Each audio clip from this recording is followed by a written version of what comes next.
Looks like we're live, Jeff. We are live. I mean, here we are. It's another Wednesday, and we're still raw.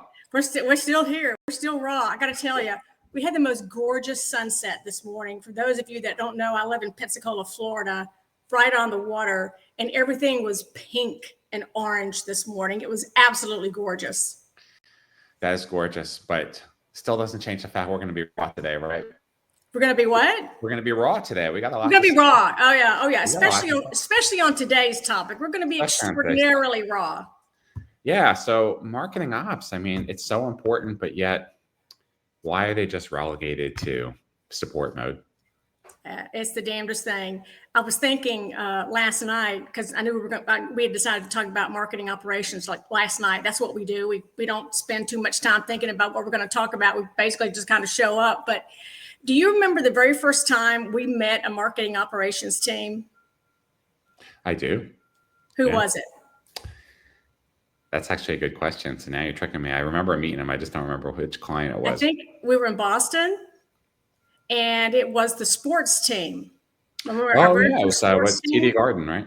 Yeah, it was TD Garden. That's exactly right. And I remember being there and saying to myself, wait, you mean you have a whole group of people and all they do is marketing operations? And my mind was just kind of blown when I heard that. And gosh, that was probably, what do you think, 2011? Yeah, that's about right. Somewhere around 2011. And at the time I was thinking, that is so brilliant. Why doesn't marketing have an operations organization that helps them really use the technology? Even in 2011, Jeff and I, we were at Eloqua in 2004? Mm-hmm. Remember, you joined Eloqua, was it 2004? 2005? And, so we go way back in the world of marketing automation, but I just remember thinking, this is brilliant, having an entire marketing operations team just helping marketing do what they're supposed to be doing. And fast forward to today, and I'm extraordinarily disappointed in where marketing operations is as a practice today. I wrote this little book called From Backroom to Boardroom, and it was all about the role of marketing operations, not as IT support. As a matter of fact, the whole idea for the book came from this visceral reaction I received when I was doing a talk at, oh my gosh, trying to remember where it was. What's the one that, it was the first marketing operations series that the guy at HubSpot was doing. Oh, God. It was the first marketing operations conference, right? Oh my God, it's like too early in the morning. It is. And I had a whole group of marketing operations professionals in there. And when I said, are you treated like the IT department? And do you feel like you could do more? You would have thought I had reached into their chest and pulled their hearts out, right? I hit a nerve. And that was the reason for the book. So the promise of what marketing operations could do, should do, has always been there. But when I take a look at how marketing organizations today are creating and using marketing ops, it's just, to me, it's just another complete failure of leadership. Well, it just becomes something to do. Like if you have an email team, a web team, the creative team, and instead of being strategic, it's viewed as, well, how many pieces of tech can we get marketing ops to run? Mm-hmm. And we're not going to hire any extra people, even though we just bought 500 fucking pieces of software, but we're not going to hire anybody to run it. So, hey, marketing ops. What is the average number of systems now? 50, 60, 70? Well, that's in a small business, Deb. 80? I mean, with all the apps and everything? Yeah. And so, I mean, it's insane. How do you even have enough time in the day to adequately go in and out of all these tech systems and run them properly, manage the data, design the process, get it to work right? And so it's kind of like Desperate Housewives, but desperate marketing ops persons, right? I mean, I love that.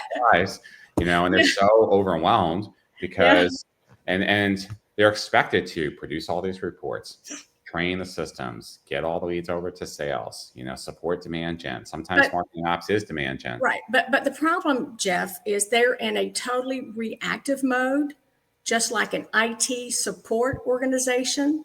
They're not in a proactive mode. And I'll give you an example.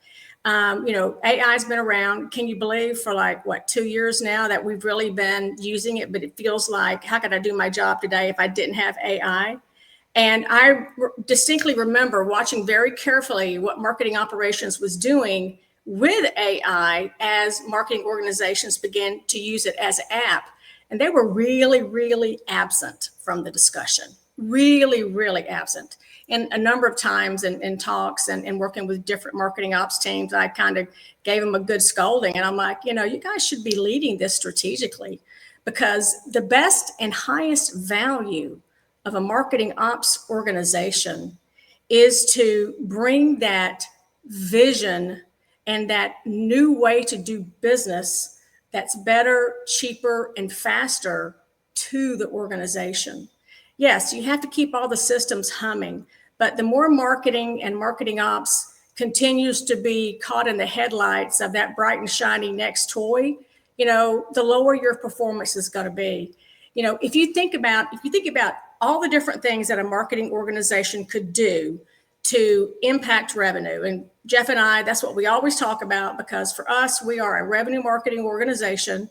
And, our passion is taking marketing organizations and transforming them from cost centers to revenue centers.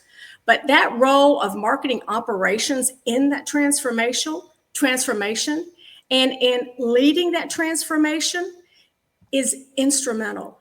For example, we know we can go out to any organization on the planet and take a look at what the role of marketing ops is in the company.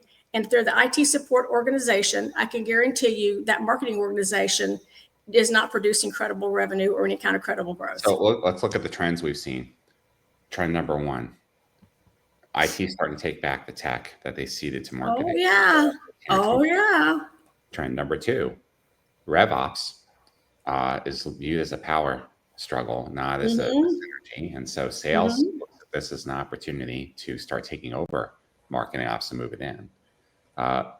Trend number three, which has been happening for a while now, because marketing's not been able to leverage the technology and the systems to produce leads, sales now is starting to buy its own systems. And the software vendors have gotten a lot smarter.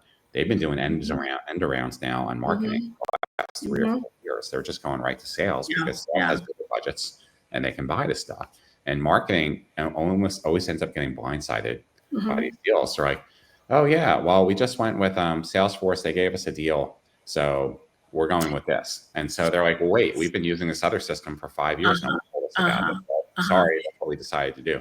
And this happens so much, right? And it goes back to, why isn't marketing leadership more effective? Why are they not viewing marketing ops and their department through a strategic lens versus a support lens?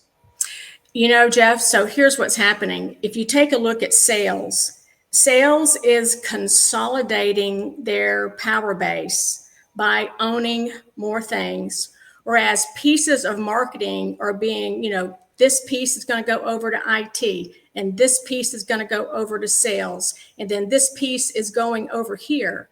And the reason that dissolving of all of these traditional marketing activities and the technology that goes with it is going to other places is because marketing is not doing an effective job of keeping all of that together and working with all of those systems and those processes to improve growth and revenue for the organization. And again, that's where marketing operations should be, front and center. One trend that I do like that I have seen over the last 3 years, when we see a CMO leave their job and go to a new job, quite typically their next most important hire is that person to run marketing operations. And every time they're looking not only for a strong technologist, but they are looking for that individual that can be like their wing person, right? That can really make the CMO soar. The truly talented marketing ops leaders can really name their price. They're getting great gigs. They're highly recruited. Maybe not so much as some of these AI engineers that they're battling over. I haven't seen a marketing ops person yet get $1 million salary, but some of them should, because they do work miracles. Yeah. So I guess then the operative question is, if everyone recognizes this is a problem, then what do they do about it, right? Because it feels like marketing is fighting battles on multiple fronts and putting out all these fires. But related to the marketing ops fire, how do we give them the hose? This is a bless your heart moment. It really is. Want to explain to people, Deb, that don't understand that Southern thing. It's not polite when you say "bless your heart." Yeah. If you don't know, that is a very famous saying for people from the South. Bless your heart, and it really can mean, I feel for you, but most of the time it means you stupid idiot, right? And it's just a nice way to say it. And I think that, again, it goes back to leadership from the CMO and making sure that they have a person that has strategic vision for how technology can transform and grow the business. And if you don't have that connection between that CMO and that head of marketing ops, and that they both have on a strategic hat, then you're just going to be spending a whole lot of money on technology, and you're constantly going to be up against the wall. Where's the ROI? Where's the ROI? Where's the ROI? So then let's give them a step, right? Like, what do they do first? So they're like, yeah. Well, you can read my book. Yes, right? Definitely read Deb's book. I mean, and really, if you want a copy, just email me, Debbie@pedowitzgroup.com. I'll send you a copy, because that book was written with the idea that marketing operations should fulfill not just the day in and day out role of the technology, but a strategic role. You should be a technology visionary, and how you can help the marketing organization contribute to revenue and growth. But I think it's just you need to stand back. And we always like this idea of, if you were going to begin a marketing ops organization today, and if you took a blank sheet of paper and you said, okay, how would I build this marketing ops organization today? What are the goals and objectives that the marketing organization needs to achieve? And how can I be a strategic lever to help that happen? I mean, if you just started with a blank sheet, and sometimes, it sounds so simple, but there's just something about stepping away from what you're already running, from what you've already built, and start with a clean sheet of paper and say, how would I do this, right? So I think you're really talking about strategy, right? I mean, and so which really should lead everything. And what do we want this department to do? Mm-hmm. How are we going to be measured? How does it make us better? How do we scale, right? How do we become more productive and efficient? What areas of my department do I want marketing ops focused on to make us better? That's right. And from there, I think you always turn to the people, not just necessarily the people that you have, but to your point, like, what skills? Well, and Jeff, you have to fund a marketing operations department. Remember last year we were working with that huge company, and they had 2 people in marketing ops. 2. Oh, I know, it's insane. I mean, I'm seeing. I mean, it's amazing to me what some marketers are able to do with duct tape and bubble gum. I mean, but yeah, it is underfunded a lot of times. But I think budget definitely is important. But I think you got to look at the people. You're not just looking for a technologist, right? There's a lot of smart people out there that can run the systems. That's right. You do want someone in the role that is a change agent, that's process oriented. You do. That thinks about systems and workflows and people, and has an eye towards revenue. So even though they're building infrastructure and operations, just because operations isn't a title, this is a really important person. If you want marketing to have a seat at the table, your marketing ops leader has to understand how to engineer these systems and processes to drive revenue. That's right. That's exactly right. And that's way different from, I can come in and make sure that everything runs. And I also see quite often that an effective marketing operations organization, they also train the rest of marketing how to use systems, but also how to think about data, which is, I think, an extremely important role for a mature marketing operations organization. Because if you can help marketers think about data, then they're going to do a better job with their campaigns and all of the other, things that go along with that. Not just that, but good marketing ops departments are the stewards of the marketing team. They are the ones that maintain the knowledge and make it available in systems, so that as new marketers come on and the organization grows, that knowledge is a living, breathing thing that Yes. everyone can tap into. You're doing marketing enablement, not just marketing ops. And Exactly. strategically support it for sales. Then I think you got to look at the processes too, right? Oh, yeah. So what, it's easy to just say operations will do it. Okay, well, there's priorities with processes, right? There's big chunky processes, there's small little processes. They go into buckets. How should this get engineered? Marketing ops should be the process architects of marketing, period, around everything, because those processes are going to be enhanced by two things. And it's going to be the technology and it's going to be data, right? And who owns the technology and the data? Marketing ops does. Who understands it best? Marketing ops does. We talk about this all the time. I have yet, and you and I have been doing this now for a long time, like 30 years. Every year, big companies, small companies, they budget to buy data, no problem. They'll spend $1 to buy an 8. They won't spend 10 cents to clean it up. Just doesn't happen. Yeah, I'm deep into creating, the playbook for that customer that we've got right now, and it's all about data, and more data, and just how do you practically use it? I mean, if marketing ops did nothing but that, if marketing ops did nothing but ensure that marketers knew where the data was, knew how to get it, knew how to interpret it, and to take a next action, that in and of itself would be a huge win. Yeah, notice as we're walking through the steps on how to get this right, we have yet to mention technology, right? Yeah. We've talked about strategy, people, process, data.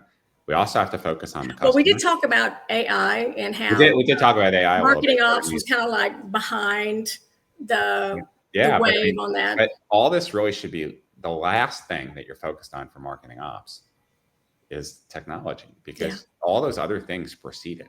If you have the right plan with the right people, with the right structure, you know where you're going, then you have a point of view on what technology you need and what you don't.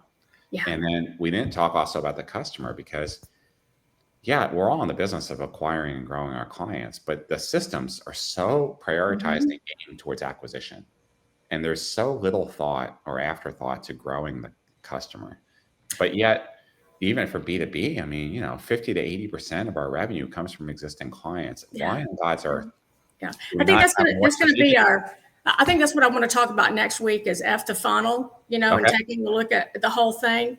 But I'll give you an example of a very simple thing that was so effective for me, and it was visually very impactful.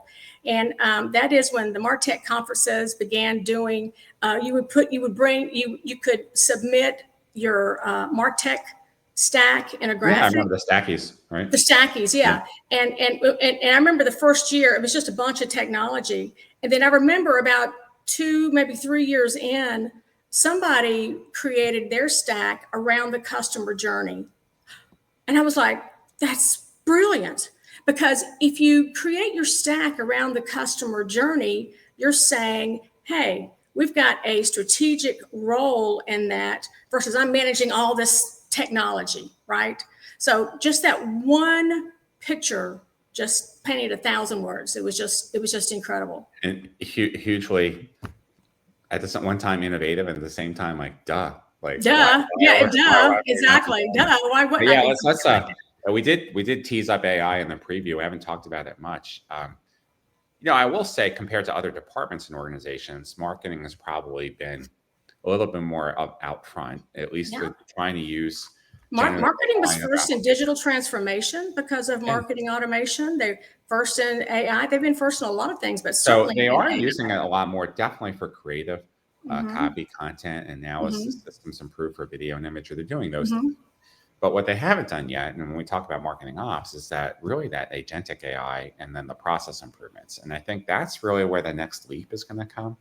And by the way, this is not for the marketing ops person out there that's worried, oh my God, AI is going to take my job. No, your job's changing, right? So think about all the things that you have difficulty managing today because you just don't have enough time in all the systems. If you are now managing both people and an agentic workforce, that can really start going through. I mean, what do we document? Like we have this up on our site now. We have all agents selected. We've already developed 750 plus agents. Yeah. And they're growing all the time. Yeah. Now that's a lot of agents. I'm not, even the biggest departments are not going to turn them all on, but what if you had 5, 10, 20, what would that do to start improving your world? And this is such a strategic area of marketing ops. And again, they've been slow to get there. And I think part of the reason they have been slow is because that first wave of AI really was around content. And so that part of marketing kind of took it, quickly to do blogs quicker, papers quicker, all of those kinds of things. But you're right. Now that we're really into agents, AI can write code for you. There is such an opportunity for process improvement, as you were talking about. And again, it should be marketing operations that's guiding all of that. I mean, they have a couple of roles that are beyond technology. One is like a project management office. One is, trainer to marketing for all good things. But the other one, and I've said it before, is they should be the process architects for what's happening within the marketing organization. And so I agree that that could be a great next step for them. Yeah, whether you're doing data enrichment, prospect research, creative brief automation. There are so many small, medium, and large processes that run through marketing. If you stop to think about it, and then the marketing ops can really start to work on that, be more strategic. Because unfortunately, even the best marketing ops departments are still understaffed and underfunded. They are. They absolutely are. Yeah. AI can help in many ways to improve the productivity and bring back some sanity. But here's the strategic part. The leadership has to support marketing ops, and the marketing ops leader has to also make time in his or her week. That's right. To really focus on this. That's and, right. Look at what we've been doing now over this last year. Like, we've elevated AI into all of our management meetings. We're talking about as much as finance and sales and marketing. It's a capability. It's a leadership. It is.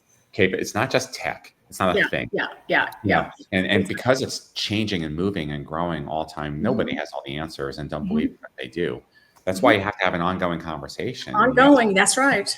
Right. What is my marketing ops team going to look like 2 years from now, 5 years from now, 10 years from now? And I think really, again, just taking the time to take a blank sheet of paper, and whether you're the CMO or whether you're the head of marketing operations, answer this question: what is the best and highest use of the marketing operations organization to your company?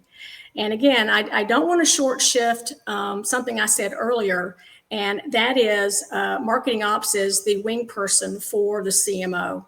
When the CMO gets in front of the board, gets in front of those executives, they should be able to go in with full confidence that the data that they're reporting and the data that they're showing is absolutely 100% correct, and that the head of marketing operations has helped that CMO have that revenue conversation. Yeah. So we've given you a lot of sister. Yeah, preach. We're going to help you all get unstuck, right? That's right. That's right. Y'all doesn't sound right, because I still got my Brooklyn accent, even though I've lived in Atlanta here for 20 years. You do pretty good, Jeff. I'll keep it real. So, all right, guys. Until next week, we're Revenue Marketing Raw. I'm Jeff. I'm Debbie. All right. See you guys soon. Bye. Have a great day. All right. Good stuff.